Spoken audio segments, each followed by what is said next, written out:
Kami papauwi na, pero iikot pa rin kami dito sa aming barangay. Yan.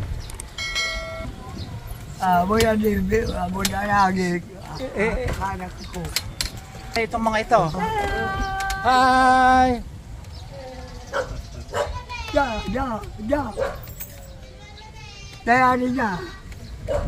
Papuntang Kilaya, Nalsyan. Paikot doon sa barangay Bulag. Oh, ano ito? Pispan. Oh, ang daming mangga oh. Ang pandipa, siya sama sa kanak pagkuhay. Ayun. Wala, may lulusutan pa. Wala, hindi. Wala. Ito, yan ang daan. Wala yata. Wala, mataas ko, di po kaya ito. Ito, may lulusutan. Paikot. Balik na lang tayo, alanganin. Okay. Si Paraya, arami abong titanay, kaninong bahay yung mga ano doon? Kaninong ba, para man abong suwang. Si Paran abong mawiwad ay. Si Par abong. Si Pay akan abong. Anak bunagi. Okay. Aray, kakana kang gulay. So, bali itong ito ang Claveria compound. Kami ako tumadi. Yeah. Si Claveria itong uncle ko. So, kasi lang dana ko do. Bahay ng mga kapatid ito. Agi kaya nakagigil. Yan. Yung mga kapatid niya yung mauna. Agi. Yeah. So, ito yung mga pispan dati. Yeah. Ito mga pispan dati. Kanila ito. Yan. Gawin niya. Dali ba ka dali? Yeah. Mula dito. Kanila pa rin. So, yan. So, ito yung sinasabi ko na border. Itong kabila, yan sa nasasakupan ng bayan ng Malasiki, Pangasinan na yan. Yung area na yan. Saan pa tayo dadaan? Ayaw ba eh. So pabalik na tayo. Yan sama daya makubalik kay mo.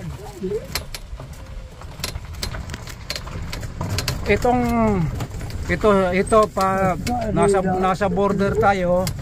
Ito yung karsada na yan papuntang sinasabi kong papuntang barangay ng Guliman ng Malasiki, Pangasinan. Dito muli na. Tayo kalibot tayo. Yan.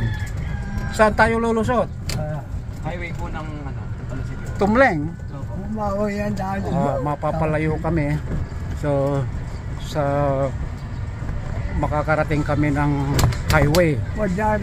Kasi kumbaga umikot lang kami. May mga kamag-anak pa rin ako rito. Dito sa barangay na ito. Alam po dalawa yung kamag-anak namin dito na napuntahan ko noong 2 years ago. So andito na kami sa nasasakupan ng bayan ng Malasiki, Pangasinan.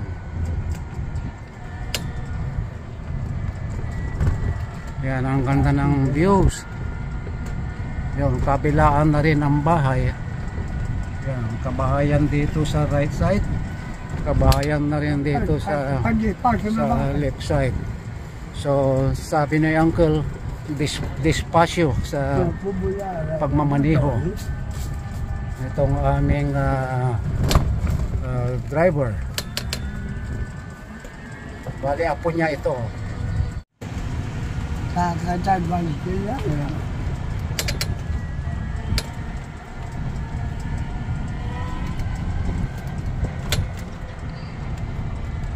Dati naman kita kubo na naman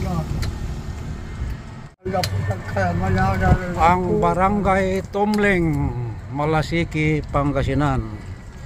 napalayo kami ng konti kasi Tubig. umikot kami at gusto nila akong ipasyal.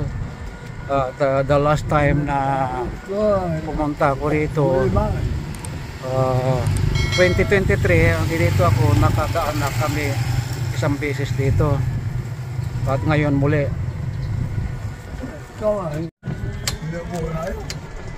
Katulad American.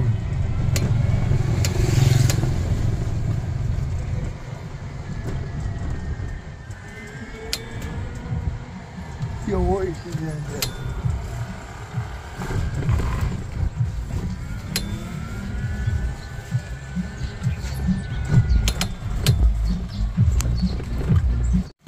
Kapulungan nila na yan. Sa barangay Tumling pa rin kami. Nasa residential area kami. Oh, may pispan pala rito. Oh. Ayan.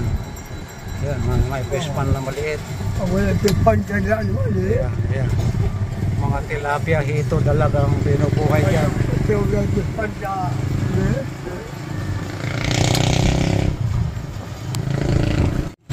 So, andito na kami. Papasok na kami ng highway. Ito area dito papuntang Bayambang. Ito namang area dito papuntang bayan ng Malasike.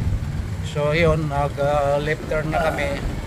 Ito naman ang road papuntang Bayambang. Kung dire-diretso yan, makakarating kami ng bayan ng Bayambang. So yan, maganda ng simoy ng hangin. So itong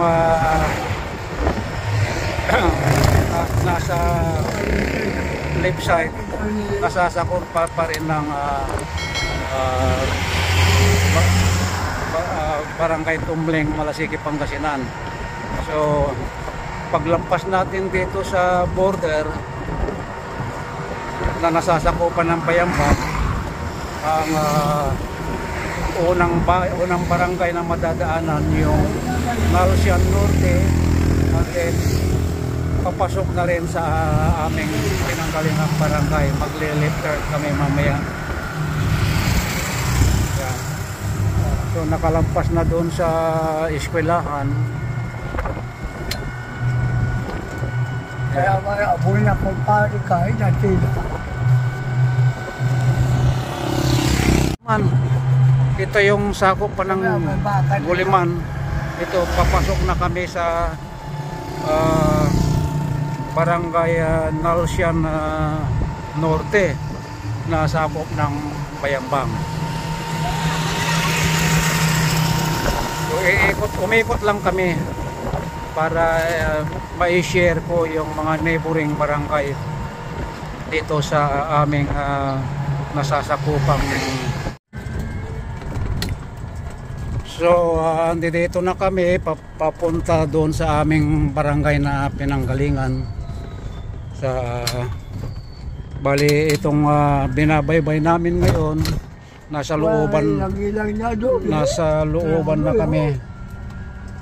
Ayan.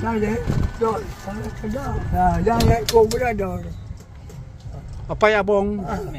Payabong. Kubunan. Ganador. Okay.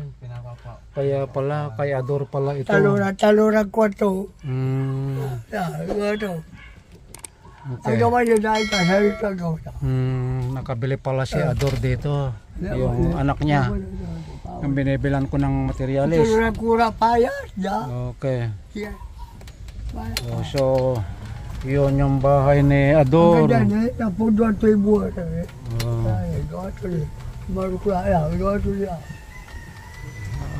Okay.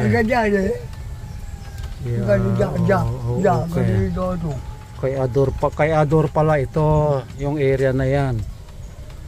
Okay, yung binibilan ko ng materialis. So, ito naman nasa itong left side na may maisan, nasa sakop na ng Barangay Benlag Pers, Bayambang, Pangasinan.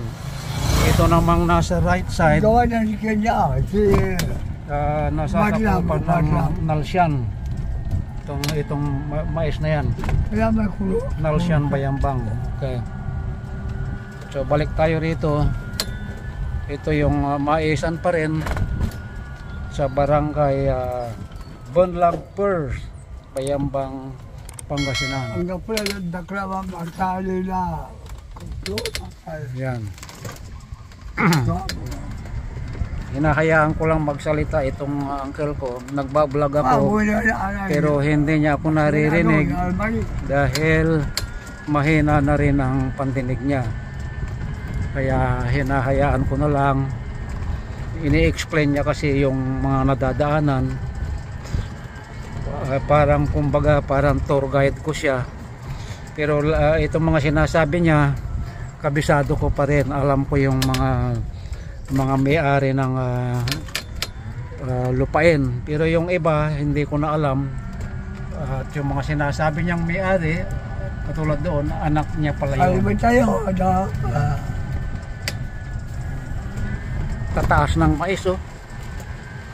So noong araw walang bahay ito, wala pang bahay, walang bahay dito noong araw sa left side na yan. Puro bukid. Dito nagkaroon ng bahay nung araw sa right side. Yeah. Hindi kabilaan ng bahay dito nung araw. So yan. So naglalakihan na ang mga bahay dito.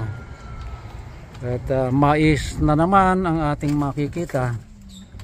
Ito yung hybrid na mais, hybrid corn. Pagka gumulang na, ginagawang patuka. Pagkain ng manok, baka, kalabaw, yung bunga. So ito ang barangay Benlag Pers, Bayambang, Pangasinan.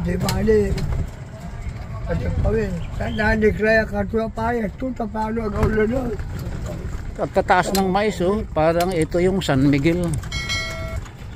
Grabe taas, oh.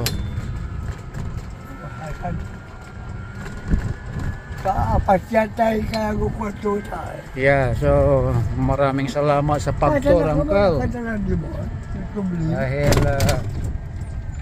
bagamat nakikita ko ito, madalas itong tinadaanan natin ngayon. Hindi na bibidyo. So andito na tayo sa border ng aming barangay. So may kasalubong, so nag-backing itong ating service.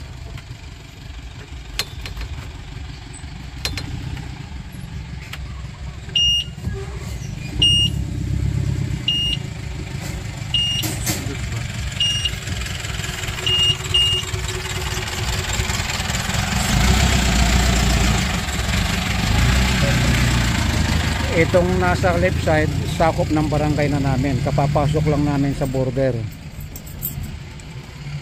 Ayan. Itong boundary, ito ang boundary. So itong dito sa kabilang barangay, yung sinabi ko na kanina, barangay Benlag Pers, Bayambang, Pangasinan.